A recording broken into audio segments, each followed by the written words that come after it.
There's a strange moment that happens to a lot of people the first year they start earning around $100,000. It usually doesn't happen at work. It happens at home, maybe late at night, after bills are paid, after the groceries are put away, after you finally have a quiet moment to check your bank account. And for a second, something feels confusing. Because technically, you're doing well. You reached a number that used to sound like success, maybe even the kind of income you once imagined would solve most of your financial stress. But the numbers on the screen don't quite match the feeling you expected. The paycheck looks good, the expenses look normal, yet somehow the distance between them feels smaller than it should. And that raises a quiet question most people don't say out loud. If I'm making this much money, why doesn't it feel like I'm getting ahead? At first, it seems like a personal problem, maybe a budgeting issue, maybe just a temporary phase. But the truth is something else entirely. Because this exact moment happens to a surprising number of people earning around the same income. And once you start looking closer, you realize something interesting. For many people, $100,000 isn't a financial breakthrough, it's a financial trap. For decades, six figures was treated like a milestone. It was the number people talked about when they imagined a comfortable life, a stable home, reliable transportation, enough breathing room to save for the future without constantly worrying about money. If you could just get there, things would settle down. But reality tends to move differently than our expectations. Because the moment income grows, something else quietly begins to grow alongside it. Not your investments, not your savings, your lifestyle. And this doesn't happen because people are reckless or irresponsible. It happens because human beings naturally adjust their lives to match their circumstances. Think about what usually happens when someone's income increases. Maybe they move into a slightly nicer apartment. Maybe they upgrade their car. Maybe the grocery budget expands a little. Restaurants become more frequent. Vacations become something they do occasionally instead of something they only think about. None of these choices feel extreme. In fact, they feel reasonable. After all, you worked hard to increase your income. It makes sense that life should improve alongside it. But here's the quiet part most people don't notice at first.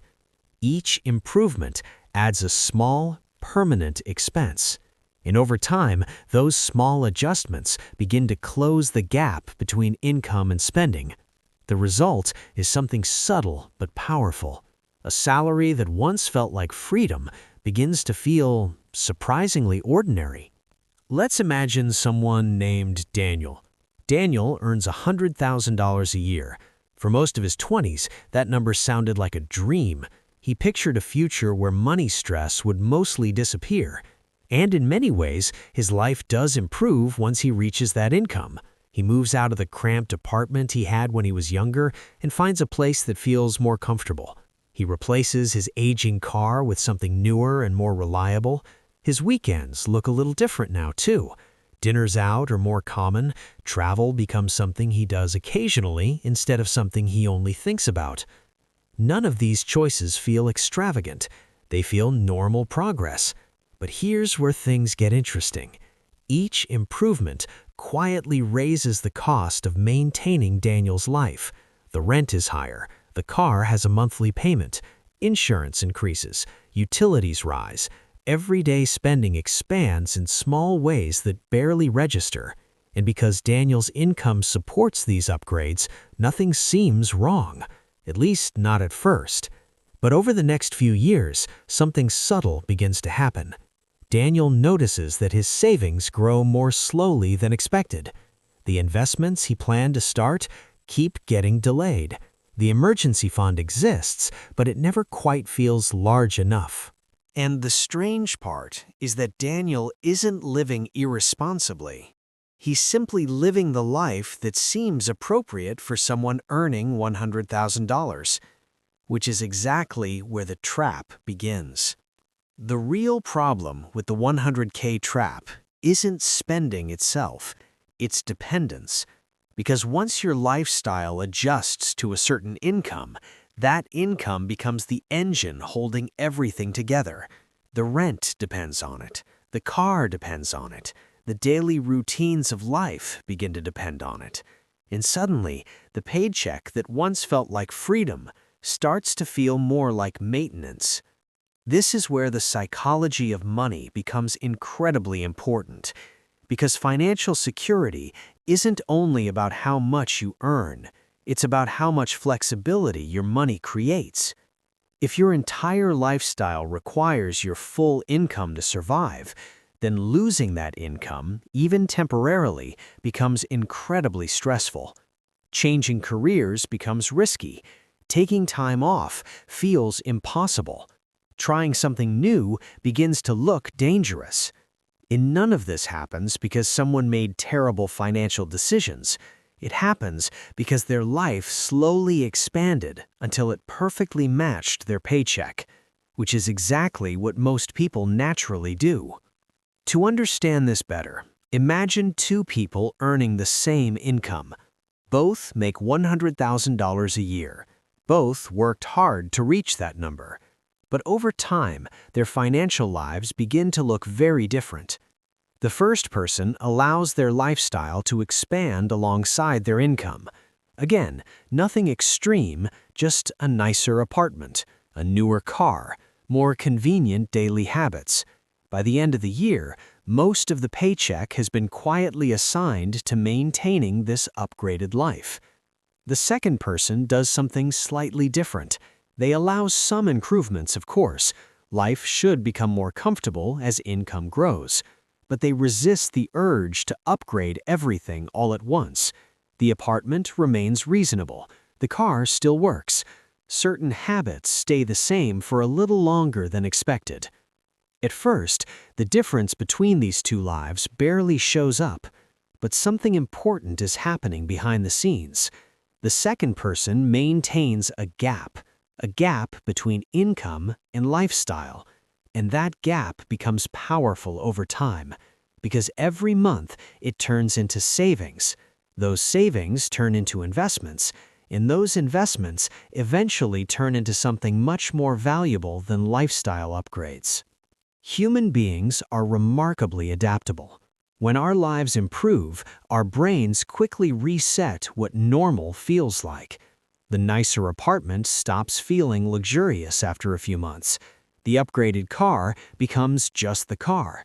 The bigger paycheck becomes the new baseline. Psychologists often describe this as the hedonic treadmill, but you don't need the term to recognize the experience. Think about something you once wanted badly: a new phone, a new place to live, a salary increase. At first, it feels exciting, but eventually it blends into everyday life.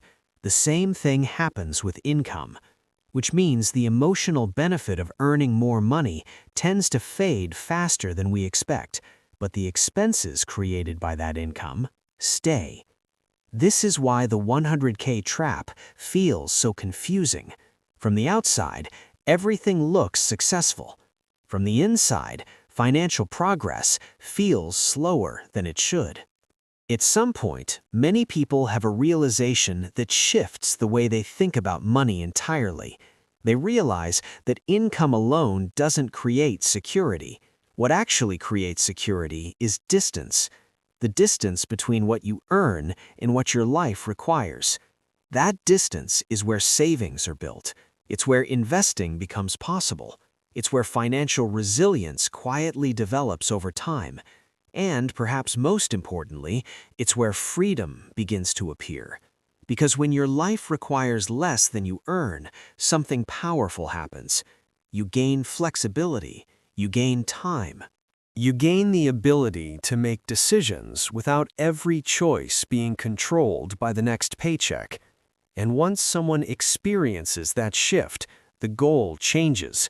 Instead of constantly upgrading life to match income, they begin protecting the gap. This doesn't mean avoiding comfort or enjoyment. Life should improve as we grow. The real lesson of the 100K trap isn't about restriction. It's about awareness. Many people earning strong incomes never feel financially secure because their lives expanded faster than their savings. But small adjustments can quietly reverse that trend. Sometimes it's simply noticing where money naturally flows each month. Sometimes it's delaying one upgrade long enough to strengthen savings. Sometimes it's choosing stability over status. None of these decisions feel dramatic, but over time they create something rare: financial breathing room. And breathing room is often what people are truly looking for when they chase higher income. There's nothing magical about the number $100,000. It doesn't automatically create wealth, and it doesn't automatically create financial stress either. It simply amplifies the system someone is already living inside.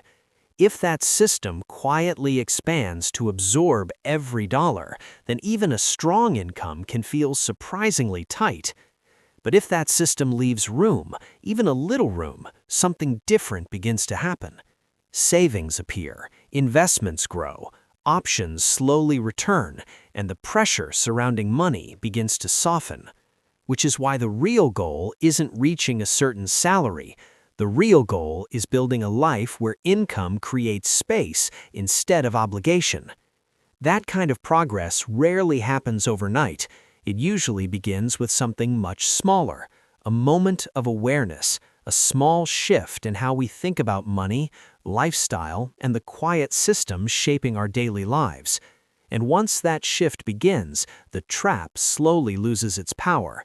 Not because income changed, but because the relationship with money did.